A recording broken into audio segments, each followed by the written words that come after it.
എല്ലാവർക്കും മറ്റൊരു എപ്പിസോഡിലേക്ക് സ്വാഗതം. ഇന്നത്തെ എപ്പിസോഡിൻ്റെ തുടക്കത്തിൽ ബാലചന്ദ്രൻ വൈജിക്ക് നേരെ തോക്കു ചൂണ്ടിയിരിക്കുകയാണ്.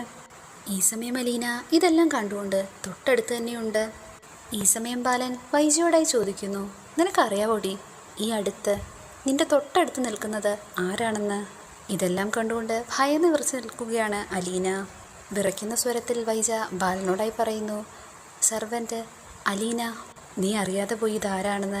പക്ഷേ മരിക്കുന്നതിന് മുമ്പ് നിനക്കറിയണ്ടേന്ന് ബാലൻ ചോദിക്കുന്നു. ആഗ്രയിലെ കണ്ടോൺമെൻറ്റ് നിനക്ക് ഓർമ്മയുണ്ടെന്ന് ബാലൻ വൈജയോടായി ചോദിക്കുന്നു. അവിടെ വെച്ച് നീ പ്രണയിച്ച് സഹവസിച്ച ക്യാപ്റ്റൻ സ്റ്റാൻലി സ്നേഹിച്ച് സഹവസിച്ചു എന്ന് പറയുമ്പോൾ അതിനൊരുപാട് അർത്ഥങ്ങളുണ്ട്. ഇതെല്ലാം കേട്ടുകൊണ്ട് നിന്ന വൈജ പേടിച്ച് വിറച്ച് പെട്ടെന്ന് തന്നെ ബാലൻ്റെ മുഖത്ത് നിന്ന് നോട്ടം മാറ്റുന്നു. ഇത് ശ്രദ്ധിക്കുന്ന ബാലൻ, നീ എങ്ങോട്ടേക്കാണ് നോക്കുന്നത്? എൻ്റെ മുഖത്തോട്ട് തന്നെ നോക്കാൻ ആവശ്യപ്പെടുന്നു. ഇതുവരെയും നോക്കിയ കാപട്യത്തിൻ്റെ നോട്ടമല്ല, ശരിക്കും നോക്കാനായി ബാലൻ വീണ്ടും ആവശ്യപ്പെടുന്നു. നെയ്യാറ്റിൻകരയിലെ ഒരു പ്രൈവറ്റ് നഴ്സിംഗ് ഹോമിൽ വെച്ച് പ്രസവിച്ച നിന്റെ കുഞ്ഞാണ് ഈ നിൽക്കുന്ന അലീന. ഇത് കേട്ടുടൻ തന്നെ വൈജ വളരെ സ്നേഹത്തോടും കരുണയോടും കൂടെ അലീനയെ നോക്കുമ്പോൾ, ഇത്രയും നാൾ നിന്റെ മുമ്പിൽ തന്നെയുള്ള കാഴ്ചയായിരുന്നു, ഇനി നീ പ്രത്യേകിച്ച് നോക്കണ്ടെന്ന് ബാലൻ പറയുന്നു. മാത്രമല്ല ഇത്രയും നേരം വെറും വിചാരണ മാത്രമേ ആയിട്ടുള്ളൂ. നിനക്കുള്ള ശിക്ഷ ഞാൻ വിധിച്ചു കഴിഞ്ഞു. മരണശിക്ഷയാണ് ഞാൻ നിനക്കായി വിധിച്ചിരിക്കുന്നതെന്ന് ബാലൻ പറയുന്നു.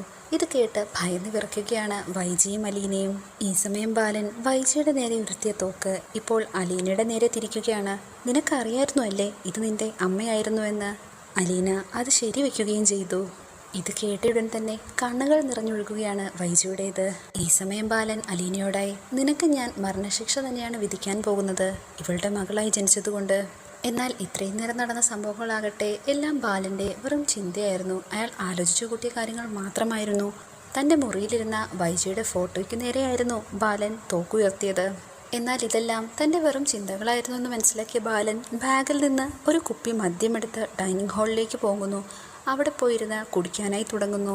ഇതെല്ലാം കണ്ടത് മൂലം എന്തോ പന്തികേട് മണത്ത അലീന പെട്ടെന്ന് തന്നെ മുത്തശ്ശിയുടെ മുറിയിൽ ചെന്ന് വിവരങ്ങളെല്ലാം പറയുന്നു. മുത്തശ്ശി, എന്തോ പന്തികേടുണ്ട് സാറ്, പഴയ പോലെയല്ല. എന്താ പറ്റിയെന്ന് മുത്തശ്ശി ചോദിക്കുമ്പോൾ, അത് സാർ അവിടെ ഇരുന്ന് കുടിക്കുകയാണ്. ഈ കുടിക്കുകയാണോ എന്ന് മുത്തശ്ശി? അതെ, ഡൈനിങ് ടേബിളിലിരുന്ന് കുടിക്കുകയാണ്. കുപ്പിയും ഗ്ലാസും എല്ലാം ഉണ്ട്. ഇവിടെ നിന്ന് പോയപ്പോഴുള്ള സാറല്ല മുത്തശ്ശി. എനിക്ക് പേടിയാകുന്നു. ഇത് കേട്ടിട്ടും തന്നെ മുത്തശ്ശി, നീ ചെന്ന് അവനോട് പറഞ്ഞേ ഞാൻ വിളിക്കുന്നുവെന്ന്. അങ്ങനെ അലീനയെ തൻ്റെ മുറിയിൽ നിന്ന് പറഞ്ഞു വിട്ട ശേഷം മുത്തശ്ശി സ്വയം ഓർത്ത് സങ്കടപ്പെടുന്നു. ഈശ്വര, ഇതെന്തൊക്കെയാണ് നടക്കുന്നത്? അലീന മുറിക്ക് പുറത്തിറങ്ങിയ ശേഷം നേരെ ബാലൻ്റെ അടുത്തേക്ക് ചെന്ന് മുത്തശ്ശി വിളിച്ച വിവരം പറയുന്നു.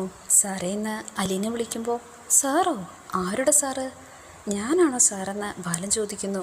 മുത്തശ്ശിക്ക് കാണണമെന്ന് പറയുന്നുവെന്ന് ബാലനോട് അലീന പറയുമ്പോൾ, മുത്തശ്ശി, എനിക്ക് കാര്യം എന്താണെന്ന് മനസ്സിലായി. ബാലചന്ദ്രൻ ഇപ്പോൾ ബിസിയാണെന്ന് നീ ചെന്ന് പറ എന്ന് പറഞ്ഞ് അലീനയെ നിർബന്ധിക്കുമ്പോൾ, അങ്ങോട്ടേക്കൊന്ന് ചെല്ലാമോ എന്ന് മുത്തശ്ശി ചോദിച്ചു.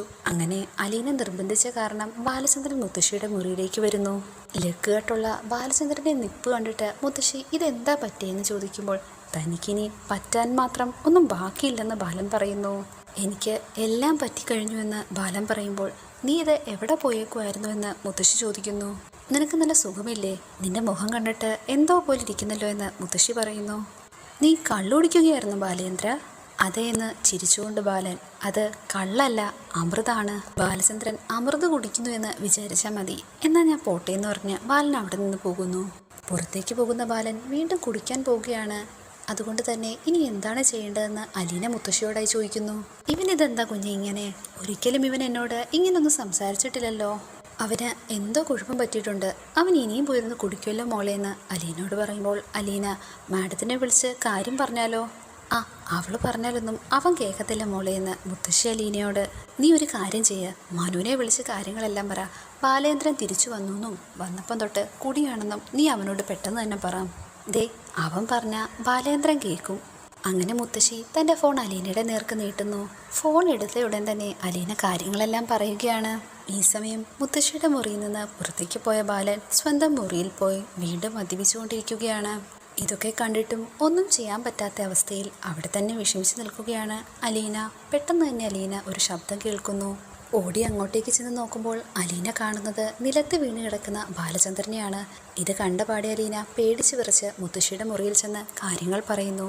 എന്താ പറ്റിയതാ മോളേന്ന് മുത്തശ്ശി ചോദിക്കുമ്പോൾ, സാറിന് ഹാർട്ട് അറ്റാക്ക് ആണെന്നാണ് തോന്നുന്നത്. അലീന പെട്ടെന്ന് തന്നെ ഫോൺ എടുത്ത് ആംബുലൻസ് വിളിക്കാനായി ശ്രമിക്കുന്നു. അതേപോലെ ഹോസ്പിറ്റലിൽ വിളിച്ച് ഡോക്ടറും നഴ്സും എല്ലാവരും തന്നെ ഇവിടം വരെ വരണമെന്ന് ആവശ്യപ്പെടുന്നു. ഈ സമയത്താണ് മുത്തശ്ശി ഒരു കാര്യം പറയുന്നത്. അന്ന് അലീനയെ രക്ഷിച്ച ഡോക്ടർ ഇവിടെങ്ങാനും ഉണ്ടോ എന്ന് ഒന്ന് ചോദിച്ചു നോക്കിയേ. ഡോക്ടർ ഇവിടെ ഉണ്ടെങ്കിൽ പെട്ടെന്ന് തന്നെ ഒന്നിങ്ങോട്ട് വരാൻ പറ. ഇത് കേട്ടപാടി അലീന ആ ഡോക്ടറെയും വിളിക്കുന്നു. അങ്ങനെ എല്ലാവരെയും വിളിച്ച ശേഷം അലീന മനുശങ്കറിനെ വിളിക്കുന്നുണ്ട്. ബാലേന്ദ്രൻ സാറ് റൂമിൽ വീണെന്ന് പറയുന്നു. ഇത് കേട്ടയുടൻ തന്നെ മനുശങ്കർ, വീണെന്നോ? എങ്ങനെ വീണു? എന്താണെന്നൊന്നും അറിയില്ല, സ്ട്രോക്ക് ആണെന്നാണ് തോന്നുന്നത്. ഞാൻ CPR ഒക്കെ കൊടുത്തിട്ടുണ്ട്, ആംബുലൻസും വിളിച്ചിട്ടുണ്ട്. മനുവേട്ടൻ പെട്ടെന്ന് തന്നെ ഒന്ന് ഇങ്ങോട്ട് വരണം. അങ്കിള് ഇപ്പോൾ എവിടെ ഉള്ളതെന്ന് ചോദിക്കുമ്പോൾ വീണെടുത്ത് തന്നെ കിടക്കുക. എനിക്ക് തനിയെ ഒന്നും ചെയ്യാൻ പറ്റത്തില്ല, ആംബുലൻസ് വന്നാലേ എന്തെങ്കിലും നടക്കൂ. അങ്ങനെ മനുശങ്കറിൻ്റെ കോള് കട്ട് ചെയ്ത ശേഷം അലീന നേരെ വൈജിയെ വിളിക്കുന്നു. വൈജിയോടും വിവരങ്ങൾ പറയുന്നു. ബാലൻ എപ്പോൾ വന്നു? എങ്ങനെയാണ് വീണത്? എന്തൊക്കെയാണ് സംഭവിച്ചതെന്ന് ഓരോന്നോ ചോദിക്കുമ്പോൾ അതൊക്കെ മാഡം വന്നിട്ട് അന്വേഷിച്ചാൽ മതി എന്ന് പറഞ്ഞ് അലീന ഫോൺ വയ്ക്കുന്നു. ഈ സമയം തന്നെ അലീനയെ അന്ന് രക്ഷിച്ച ഡോക്ടറും വീട്ടിലേക്ക് വരുന്നു. ഡോക്ടറെ ഒന്ന് വേഗം വരണേന്ന് പറഞ്ഞ് ഡോക്ടറിനെ അലീന ബാലചന്ദ്രൻ്റെ മുറിയിലേക്ക് കൂട്ടിക്കൊണ്ടുപോകുന്നു. വിവരം അറിഞ്ഞ പാടെ വൈജയന്തും ബാങ്കിൽ നിന്ന് പുറപ്പെട്ടിട്ടുണ്ട്. അല്പസമയത്തിനകം തന്നെ ആംബുലൻസും വന്നു ചേരുന്നു. ഇതോടുകൂടി ഇന്നത്തെ എപ്പിസോഡ് ഇവിടെ അവസാനിച്ചിരിക്കുന്നു. Please like, share and subscribe.